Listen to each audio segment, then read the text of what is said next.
Hey, what's going on, everybody? It's the 13th episode of the Just Like Brothers podcast. I am Laika Abibi, contributor to a lot of places, including WJG Sports. To my right, of course, is the owner of WJG Sports, Kai Jones. And to my left is our special guest for today, the sports editor of the Goldsboro News Argus, Avi Smolka. Avi, thank you so much for coming on with us, man. Thank you guys. It's an honor. Big fan. Thank you so much. You want to start? Yeah. You know, Avi, man, Goldsboro News Argus, that was the paper I grew up reading. Nice. And now you are the sports editor of it. Yeah. Talk to me about what it's been like since you've gotten here, because you're not actually from here. No, man. I'm from Boca Raton, Florida. 5'6", born and raised. That's why I have Miami Heat hat. Nice. So, where to even begin these tales of how I ended up here? Basically, I went to college at Florida Atlantic University. Where I ECU alums. Yeah. I heard it. Go Owls. Yeah, Owls up and all that. So I went there. I worked actually in the radio station. I was the sports director of the radio station. Right. And I did a little bit of writing, but it's radio, obviously. Yeah. So then, like most people, what I'm going to do when I graduate, standing there. So the day I graduated, I was standing in my cap and gown, and I got the phone call to go interview at the Palm Beach Post, which is the local newspaper where I live, to be a sports clerk. I was a sports clerk for 2 years, and then made a real hard left turn, and I lived in Austria for like 8 months. Wow, that's crazy. Came back, except I moved to Charlotte, North Carolina. Okay. I don't know why I said North Carolina was there, where my mom lives. And I was there for like a month and a half, and I was like, it's great having my mom make my food and make my bed, but it's time to get back in the world. And I just applied to be the sports writer here, got landed the job, and then through a series of events, I became the sports editor. Right. And that is how I ended up in Goldsboro. All right. That is a crazy series of turns, but you landed, man. It seems that's how. You were telling us too, man. You got some dual citizenship here. Oh yeah. Yeah. So that it's also a whole like. Okay, so, let's go. No, We got some time. Yeah. We got some time. Go with So my dad, he was born in Austria. it. Okay. So then my grandpa, he was born in England. Okay. So at one point, my dad, when he was like 14, he went from Austria back to England. And because he lived in England for a certain amount of time, all of his kids, so me and my brothers and sisters, all are dual citizens of America and England. That's fire. Yeah, it's great. That'd be really cool. It's pretty cool. So like when I lived in Austria, because England's still part of the EU, it made it real easy. Ah, okay. Gotcha. Exactly. Right, That yeah. makes sense. Yeah. Nice. So there's that. My dad is the head track coach at FAU.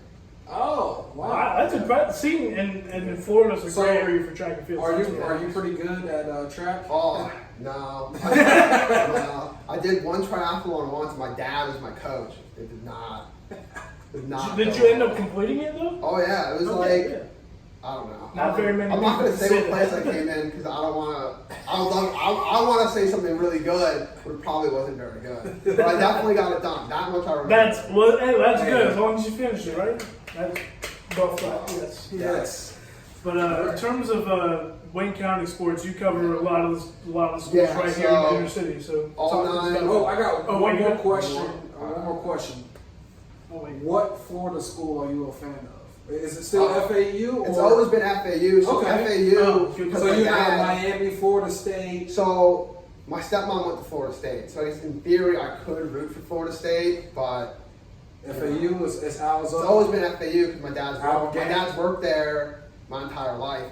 Incidentally, when FAU started the football program in 2001, they needed like little kids to be on the poster. So I'm one of the little kids on the poster. Hey, if someone is watching from Florida, send us the poster. Yes, we want a picture. Yeah. We want to see the picture of No, Avi. I'll get it. Like it's not. Unfortunately, like you don't see my face. You see it's clearly the back of my head there, and my brother's head, and my sister's head. That's awesome. It's a cool thing because Howard Stellenberger, Right. who was the legendary head coach, he's the one who started the FAU football program. Mm. So like, won national championship in Miami. Yeah. Right. So Right. He's the one who really started the U. yeah, he was the guy. So if you watch the U documentary, he Yeah, was of the course guy. we all have. Yeah. 30 for 30. Oh, Shout yes. out Billy Corman. Miami, all that. Schnellenberger was the guy that went into Miami and was like, yo, you got to come play for the University of Miami. Yeah. And the rest is history. Right, But for me, I was up. Yeah, I was gonna say. Our game. I think I have a good amount of OVOT. followers from like FAU and Florida International those schools. So shout out to them. You mean, hold up, Florida International. We don't talk about that that. school down south. That's the other school. That's how he has to say it. But we're gonna transition to Wayne Right, County of course. sports Let's now? talk, about Wayne County sports. All Of right. course, ACOC, big Oh, yeah. win over South Central. Yeah, South Central. one of the biggest wins in a long time. One of the Oh, biggest huge. wins in school history. 5-1 now, sitting at number 18 in the adjusted max preps rankings. None of us were there Oh, yeah. to see this big duel, but talk to us about what you thought and your thoughts on the game, and kind of just what you think this win means for ACOC. It was huge. It was all the hype you heard about leading up to the game, sellout, student section, huge crowd, all that. The whole Pikeville community showed up for that game. It was crazy. It was awesome. A lot of energy, and ACOC came out and played ACOC football, man. Right. They looked really, really good.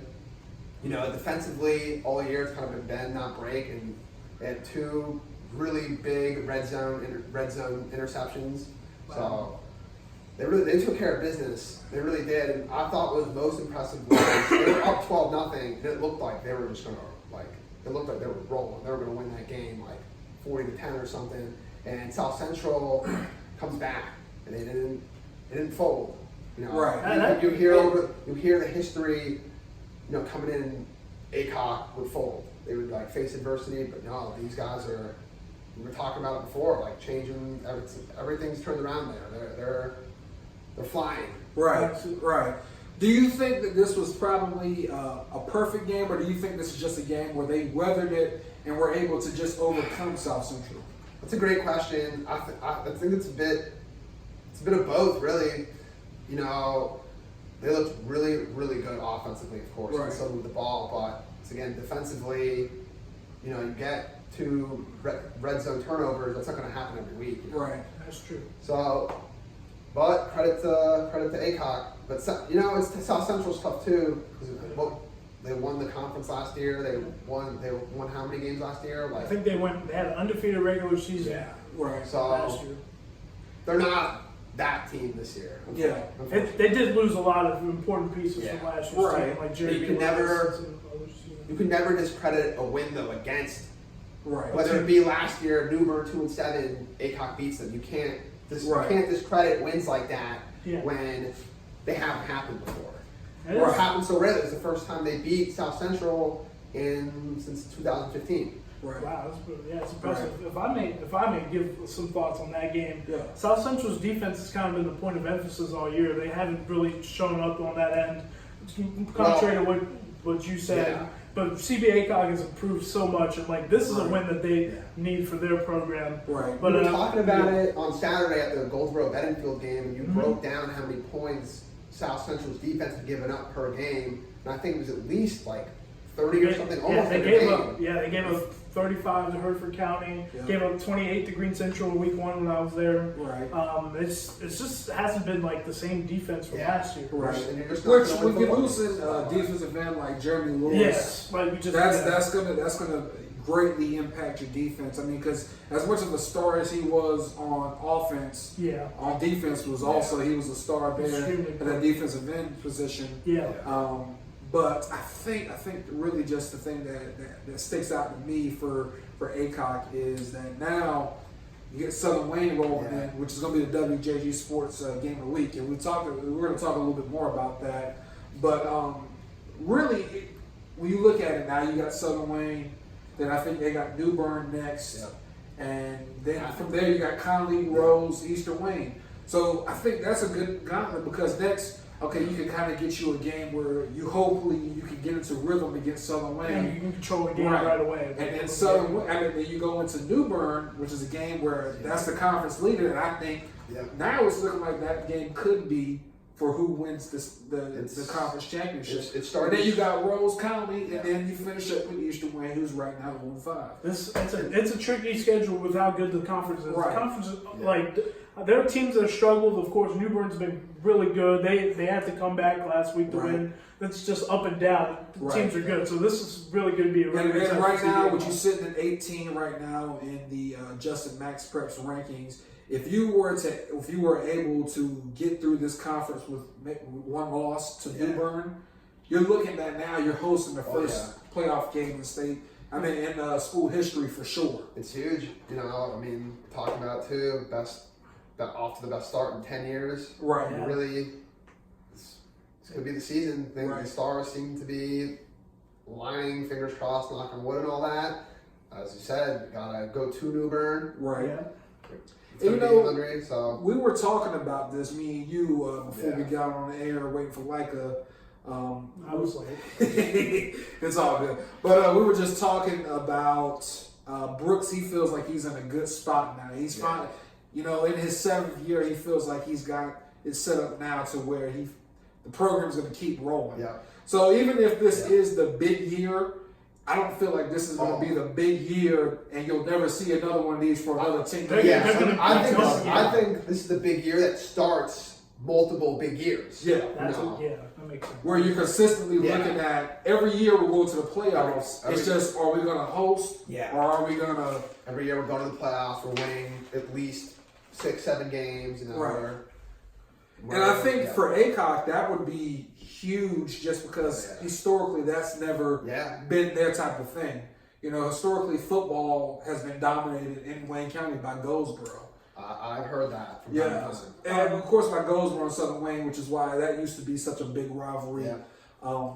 But now it seems like now the two dominant programs, other than Rosewood, which they kind of get a little back on them because they're the 1A school. Yeah. And we're going to talk a little bit more about them. I think that now you kind of can look at it and say you can put ACOG up there with Rosewood and Goldsboro as the dominant, programs here. And I kind of saw it because I saw CBA ACOG at the Beast of the East 7on7s this past summer at ECU, and they looked the part. Their defense was disciplined. Their offense looked like exactly what I saw, even when I saw them against Hunt in the game they kind of struggled in. Yeah. But then it looked like things were right, and it looked like they were. That's where they started what they've built so far in 2019. And I think it's. And you got to think about it too. Had that Hunt game been played on Friday, you might be looking at a team that's 6-0 right now. I mean, just because. The preparation, there was a lot of things that got messed up with the storm. Right. But right now you're sitting at 5-1, and they're in a really good spot right now. Yeah, and I think that this is going to be huge for them. Now let's transition a little bit and talk about their game coming up with Southern Wayne, the WJG Sports Game of the Week. Saints and Golden Falcons. Southern Wayne is now, I believe, 1-5. Lost 4 straight after beating James Keenan in week 2. Pretty good. That was a good win against James Keenan too. Yeah, and it seems like they haven't been able to get back on track since they've had 2 blowout losses and then three blowout losses. Yeah. One loss to North Lenore with the missed extra point. Okay, so two close losses and 2 kind of blowout games. A lot of games that could have gone either way. Right. Just tough, man. You're in a situation like against Goldsboro, against North Lenore, 2 games where anything can happen, but you're in the game and you think if a few things happen, it's a different outcome. Yeah. And then it's just tough to respond to those type of games. And then, I mean, D.H. Conley maybe what? 1-5. They're 2-3. No. James Keenan, they're 4-1. James Keenan's 4-1. But then G.H. Conley shut them out like 44-0 last week. Yes. They're They're 2-3. 2-3, but they're still D.H. Conley. Yeah. They're a team that kind of has been struggling out of the gate themselves, but they needed some games like the game against West Carteret and then we've talked about a lot. Southern Wayne. It's not a lack of talent. Yeah. It's not a lack of physical ability. It's just putting it together for a full 4 quarters. It's just a few tough breaks for them. Yeah. Right. Well, I'm a huge fan of what McClare is doing over there. Yeah, McClare's I think that they can win. I don't think they win this game. I'm going to say that, but I think they can win a game against Eastern Wayne, which will be next week. Yeah, that's That's gonna be That's gonna be a big game. It's always a big game, you know. It's always a big game. Eastern Wayne's also struggled a bit this year, but Eastern Wayne would be probably 0-6 rolling into that game because playing they got South Central. It's gonna be tough, you know. But I really think like. If they can get, but if Southern Wayne gets that win, I mean that's 2 wins, and I mean over the last 5 or so years, you haven't been able to say Southern Wayne can get 2 wins. One game last year. One game last year, And I think they were winless the year before, or maybe they also. They went on an 18-game losing streak before they beat North and North. Yes, right. That's exactly. So they lost a lot of games that year. So it takes time to run it back up. You know, we're in McCleary's 3rd year. Yeah, you can't just rush into like, we gotta rebuild things. But a year later, we're gonna win 10 games. Right. You know, I think the thing about it is Southern Wayne has always traditionally played ACOP tough. Yeah. I think it's gonna be really good. I think even when they've been down, they've been able to play ACOP tough just because of how athletic and how physical they are. I think sometimes it can kind of get to ACOP. Yeah, if it's ever any Wayne County matchup, you know it's gonna be a tough matchup. All these kids, they all know each other. Right. So it's always gonna be a tough physical battle when Wayne County schools meet each other. Absolutely. Right. Of course, we talk about Eastern Wayne. Now, you saw Southern. You've seen Eastern Wayne twice now, right? Yeah, I saw Eastern Wayne against Goldsboro, and then I saw them against North Lenore. And then you saw South Central last week. Yeah. How do you think Eastern Wayne could find a way to either beat them or even just make it a good competitive game? Sorry for putting them on blast right now, but do not turn the ball over 7 times. Ooh, that was a tough. I mean, it's very tough. That sounded a bit rough. It's not anyone's fault. Things happen, but it's true. It's very tough. You never know what's going to happen on the kickoff. Once again, any given Sunday. But you figure you turn the ball over 5 times, not 7. They probably North and North's probably not 6-0. Yeah, we're looking at a different outcome.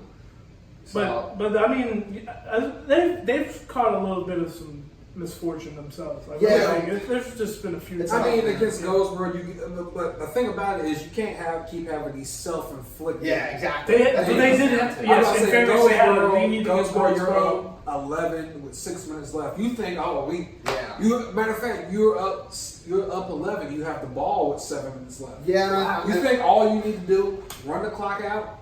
We'll see how later. We might punt it to you once. We'll give up 1 touchdown maybe, and then we'll go back down the field and we'll hold on to it for the rest. But instead, you give up 2 40-yard touchdowns with, so that's more or less what happened against North Lenore. But that kickoff return touchdown is going to live forever. It's very tough. You know, Desmond Vaughn goes down. Right. He's back this week. He made sure to tell me on Instagram.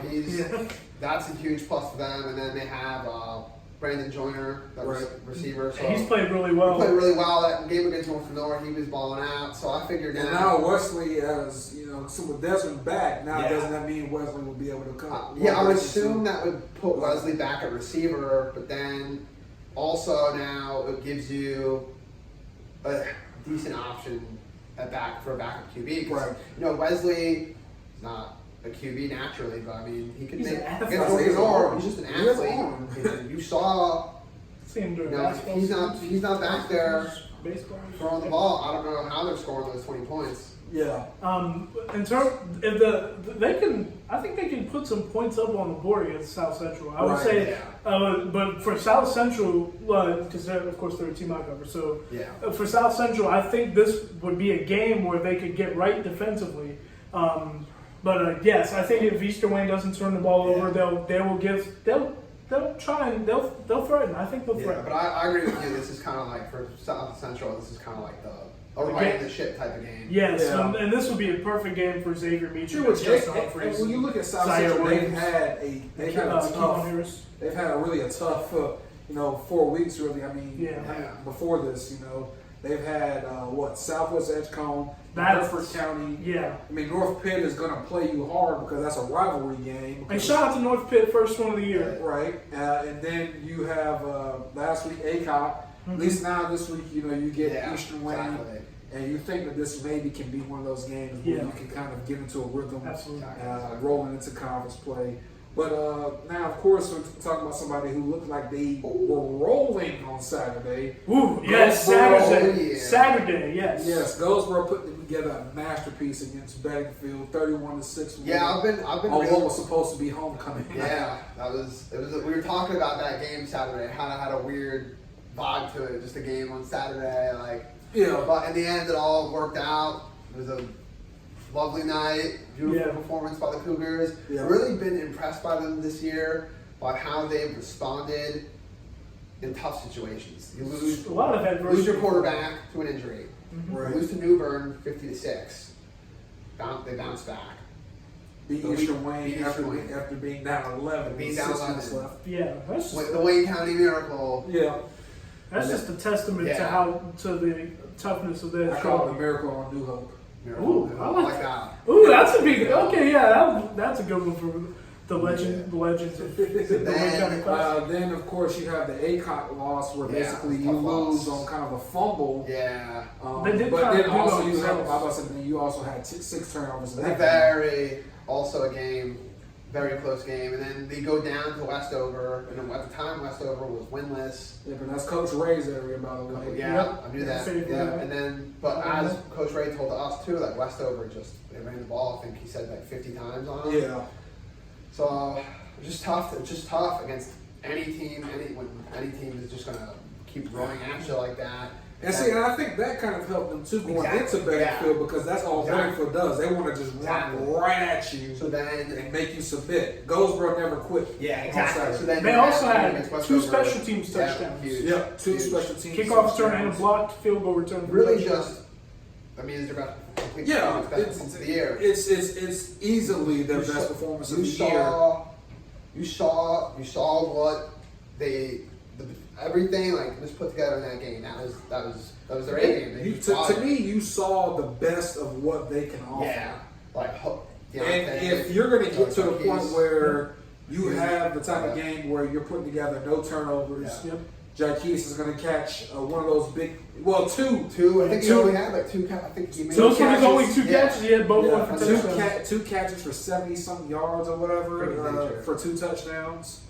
If you can have a game where that happens, Yeah. then also I want to say they ran for another 150 or so yards on the ground. So Third now down you- conversions, they Right. kept moving the chains. They were ahead of Right. the chains the whole game. And what they did, they got their punts off very clean. There Yeah. was Yeah, special teams was on fire Yeah. on Saturday. Yeah. And a lot of times we overlook special teams in Yeah. high school football because normally it doesn't really factor in. But once you get a point where you score twice on special teams, Yeah, you take that. and then also your punter is giving you consistently, because I mean Bedingfield was starting out a lot of those drives inside the 10, inside Oh, the yeah. 20. Making them go. That Goldsboro controlled the line of scrimmage, field position. They did like all the important things, and Right. from my vantage point, you told me a lot about how Goldsboro and Wilson, those 2 cities, are 2 Yeah. tough cities, and It's it tough was cities, and there's always historically been a bit of a rivalry. I mean, you can look at it. Wayne Country Day's biggest rival is from Wilson. Greenfield, yeah. But It's that always game- been traditionally, Fike and Goldsboro used to have those battles because they were both in the old Big East. Oh yeah. Uh-huh. And, But it just felt like it was a physical football game on both right. sides. And I think somebody who did a really good, Oh yeah. really did a really good job was Justin Taylor. He came Yes, out yes, right yes. from the start. First, I think I He's want to the say one off who the kicked off opening the- kickoff, and I want to say he basically tossed one of Bedingfield players to the ground. Oh, yeah. He got a penalty for it, but it's Kind one of of those set the things. tone. It set the tone. Exactly. It was really the thing that kind of just showed you what Goldsboro was going to come out there and do. They were going to be physical, Oh, yeah. and they were going to go to work, and that's basically just what they did the entire night. Now, As we know, they have a real big. they got a bye week this They week. got a bye week. I think it's Get really good for well, that. get rested, Yeah. And and then now put on your pads, drink your water, Yeah, but they're gonna have. do your prayers. and then you play Okay, Wallace yeah. Rose Hill in 2 Who weeks. is currently, I believe, number 9 in the Justin Expert rankings. They- And of course, they- just 3 years ago, they completed a 4-peat of a state titles. Yep. And they're coming off of a loss, but not a bad loss. Yeah. They lost by 2 scores to Wake Forest.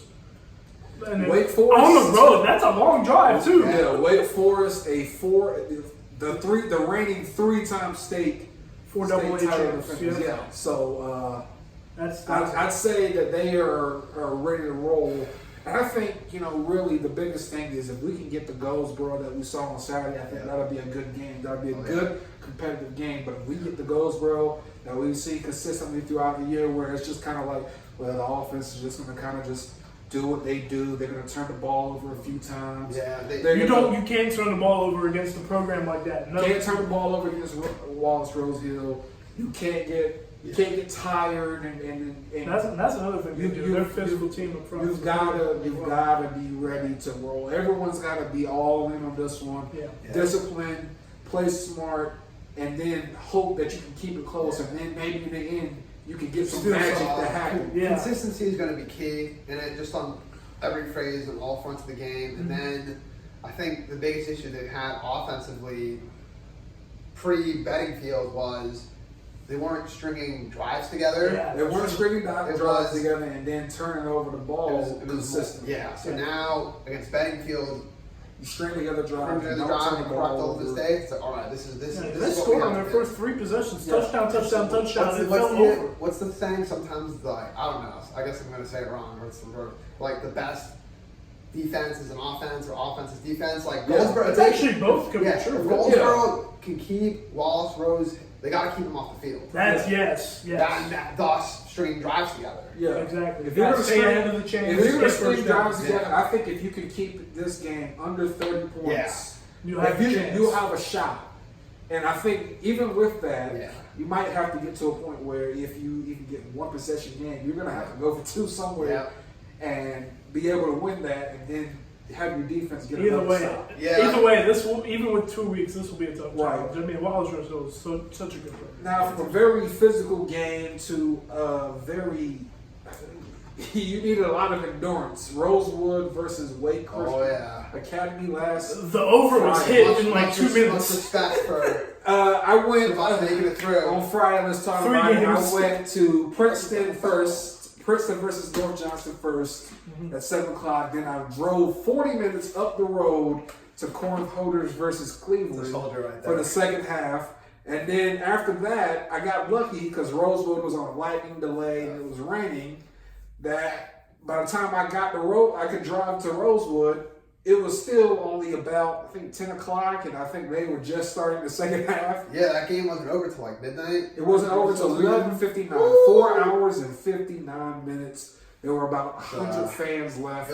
Kai Jones is a hard worker. Yeah. This man went to 3 games. Yeah, so I was there, and I got to see Rosewood put up 70 on Wake Christian Academy. They're just picking right off from where they were last year. They went 9-3 last year, where it was a game away from. They had that one game against Aycock this year where you turned the ball over 4 times, 2 of them going into the end zone. It's a 1A school versus a 3A school, and it was the same thing. It was competitive. It was close. Yeah. And now they've just been rolling through people. I think that over the last 4 or 5 weeks, I think that they've been on a run where they've scored 250 points, and the other side has scored like 50. Yeah, and 31 from this game, so it was like 19 for everybody else. Eagles are supposed to be flying though. They're just keeping people on the ground. Like people aren't going anywhere against them. They've risen up to number 17 in the 1A adjusted max per rankings. It's which if I had to look at it, I think that's about the 3rd or the 2nd seed in the small 1A East. So you're looking at right now that they're going to be hosting a few playoff games. They're going to have a bye first, and then they're going to host the second round game. And then of course, shout out the guy who's going to be our the football player of the week from this week, Damani Fenty, 16 rushes.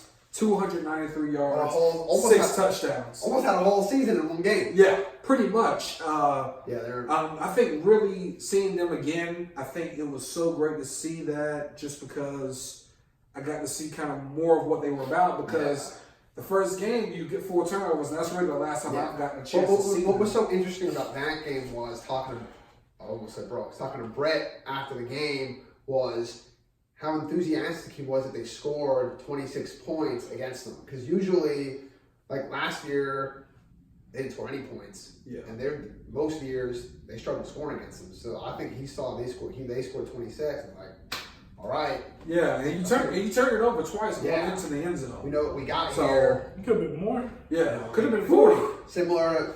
They got the quarterback. And the thing I talked to him too about after after the game was he was like, you know, we knew we had most of our skill guys come back short of one running back.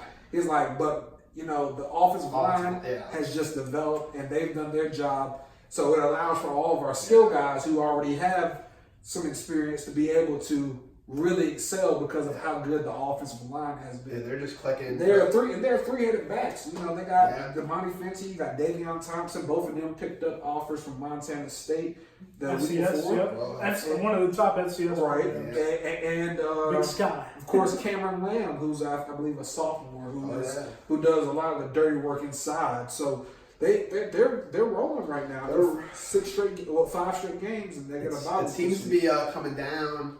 I mean, you never know how things are going to go. Still have to play conference schedule. Still got North Dublin. It's always going to be tough. It's all going to come down to November 8th. Rosewood versus Princeton. At Princeton. Hey, I went to the Rosewood game and there was Princeton people there checking them out. Everyone's hyped for it. I'm sure I'm going to have games that weekend, but I need an excuse to see that game. Yeah, Joe. One of the offensive linemen, I believe it was no, it was a tight end, Zach Brogdon. He came over and he was like, "Hey, how did Princeton do tonight?" Yeah. You know, because they both played North Johnson.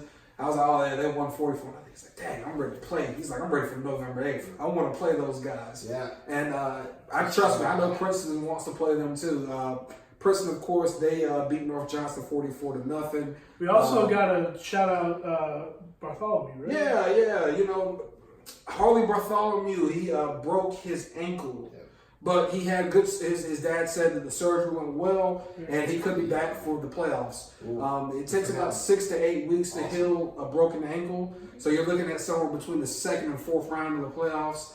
And right now, you just want him to get well soon. Right, of course. Yeah. You know, prayers up for Harley, and of course now you know Prince is up to number 5 in the 1A. They're rolling too. And I believe that is good for number 2 in the big 1A. Of course, you know Tarboro will be ahead of them. But if they can get to that point against Tarboro, I need an excuse to see that game too. If that happens, we need that. Princeton, you know, it's I know they're real salty about how last year ended. Yeah, I know they're hungry. Yeah, exactly. Yeah, of course. But I know Jaden Brooks. I know he's gonna have a lot more responsibilities on him. Yeah, they've got linebackers coming in who has to replace Harley, who's probably I want to say they're probably their best linebacker and second best running back. So they got a lot to replace in that. But if they can hold down the fort, get past Hobson and North Duplin and all of them, and get to Rosewood and be able to beat Rosewood again, huge. You got them at home this time. It's gonna be a movie, man. I was gonna say I wanted to add something on Damani Fenty and some of the rushing numbers from last week. Right. It was a crazy night for running. Yeah. I mean, the game I was at was Southside in South Creek Coastal Plains 1A matchup. Right. And Demorian Smith for South Creek had 253 yards on 12 carries and 4 touchdowns. But that wasn't even the craziest one from that conference. Yeah. Savon Tutt from Pamlico County had 462 yards and 9 touchdowns. One of the best players in that class for the state. Yeah, I believe on 9 touchdowns is the school record for Pamlico County. Yeah, by the way. I believe at 24/7 Sports, I think he's like number 70 something in his class. So we got to give love to these 1A programs. People have to stop in terms of like college recruiting and stuff. This is something on the side. But right. I feel like 1A players deserve to be looked at a lot more, and they're putting it out there right for you, man. You just gotta see it. Yeah. You gotta see, can the player help my program win? Right. That's it. That's all. And then also to add to how good Rosewood's offensive line was, Rosewood carried 36 times for 606 yards. I believe 626 yards. Some of these, we got video game numbers. This past weekend because they come out usually shotgun spread formation. They're like chills, going shotgun, and then all of a sudden, boom! But they hit you in the mouth. Yeah. It seemed like Damani Fenty just couldn't be stopped in that second half. It's just like every time he touched it, whoop. He's gone 20 yards down the field. We'll see you later. Yeah. But now, of course, your striker game of the week is... Strikers game of the week. North Lenore, Washington. 6-0 versus 4-1. Eastern Carolina 2A matchups. Washington is 4-1. They are also number 9 in the adjusted max building rankings. They just coming Lenore off is number 27. Yeah, so 6-0. Washington is coming off a win over Kinston by 27-14. Big statement made. Yep. North Lenore is coming off of a win over Green Central 22-8. Another big statement win. Yeah, they Whoever wins this, I think, will have the biggest chance to upset Aiden Griffin for that conference. he believes Aiden Grifton, and I I do both do actually. We've been on the Aiden Grifton charge. Big game for them. Of course, you know, Steve Brooks is a long-time assistant at Aiden Griffin, 9 years, I think he said. Yep. So Aiden versus Wes Craven is going to be a huge game this week as well. I think this week we're going to know a lot about that conference. But I'm like North North. If This is another chance. win this is a chance for them to make a big jump in adjusting that rankings. I think if they were to win this, they'd jump up probably about 15 or 20 spots. If they win, they also, even whether they win or lose, they have a chance to at least tie their school record for wins. And I was talking about this with some of my news guys, Junior Smith III, my North Lenore alums, Graham Hill and Parker Mitchell. We kind of talked about it today. They believe that North Lenore can make a big run if they win Friday, but of course the North Lenore ones. Right. But I believe that at least, even if whether they win or lose on Friday, can at least tie their school record, which is 8 wins. Right. But this is going to be a huge game. Washington triple option. Antoine Godley, Jaden Hambrick. Right. It's going to be a really good. Of course, for Kinston, that loss is huge too. I mean, they dropped them all the way down to 64th in the rankings. For Green Central was huge. They dropped down to 63, I think 66. I would say. But speaking of Green Central, is there a football game today? Yep, there's a football game tonight. Green Central North Pitt. We have football on Wednesday. Yeah, and then of course Green Central will be off this Friday. You guys have a lot of teams off, right? Yeah. You have a lot of your Johnston squads. I would say Clayton, South, West, Smithfield, Selma, all of them. Cleveland off? Cleveland, Princeton, all 6 of those are off. The only game in town for Johnson County will be Southwest Edgecombe versus Corinth Odors. It's gonna be a great game. We keep telling you about Southwest Edgecombe. Rosewood is off. Goldsboro off. Southern Wayne and CBA are playing each Southern other. Wayne and CBA are playing each other. Eastern Wayne will be on the road. On the road. And I think Winterville. Spring Creek is they're off, but They should be on. I don't know actually. No, I think they're playing. Wait, no, they're playing. Yeah, I think so. Yeah, that's right. They are in North Duplin. Yeah, and North TJ Duplin. will be there. Yep, And TJ. Shout out TJ Edwards. And then there is shout out Wayne Christian. Yes. Wayne Christian, of course, will be playing Halifax It's Academy. like Yes. So 4-1-1. And having a good year. Yeah, Shout out to and them. then of course Green Central will be off this Friday. So there's a lot of games that won't be played on Friday. So there'll be a lot of focus on the ones that are. Of course, I'll hit Wayne Christian for first half, and then I'll be hitting on over to Southern Wayne, ACOC, which that works out perfectly. It's only a 15-minute drive. This time. Yeah. Be at Southern Wayne, holding it down. I'll be making a trip to Little Washington. It's going to be one heck of a night out there, I'll tell you. So, Avi, thank you for joining us, Yes. man. We appreciate it. My man. We appreciate everything that you do at the News Argus, Thank you. man. And, Appreciate what you guys are doing here. Thank you. Decided to Thank pop. Honored to be on.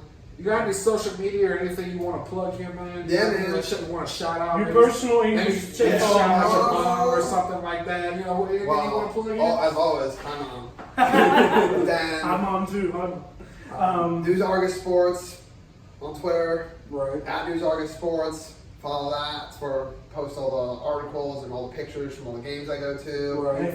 You have a personal one? Yeah, I have my own personal Twitter at Hetty Docs, which is a side story because I used to. All right, quick side story. I used to review documentaries in my spare time. Wow, nice. that's actually pretty cool. I want to do that sometimes. Yeah, I was really into film. I wanted to be a film critic, but Yeah. There's nobody paying film. But there's nothing better than sports. Yep. 2007. Yep. So All right. now, of course, you can find me at MMJ Kai Jones. Follow us on Twitter at WJG_sports. Also follow us on Instagram at WJG Sports. Like us on Facebook, WJG Space Sports. And then, of course, subscribe to this YouTube page that you're watching. Yo, thank you so much. You WJG got Sports. good. The city of Goldsboro is really hitting it for us. I'll tell you. And of course, we love Johnson and Greene County as well. So keep supporting us. It's all And of course, and keep supporting him as so well. shout out to, I just want to real quick shout out Wes Johnston, Jermaine Harper, first year head coach, got his first win. Yeah, shout out Mazel to tov. Wildcats. Yeah, Mazel tov. Wildcats 1-5 heading into conference play. Congrats to them. Absolutely. Of course, you can find him at what is it? It's at Striker Nation 24 _ or at LMA Preps for high school sports updates from around the state. JLB Podcast. We're out. Thank you again for watching. We'll see you next time.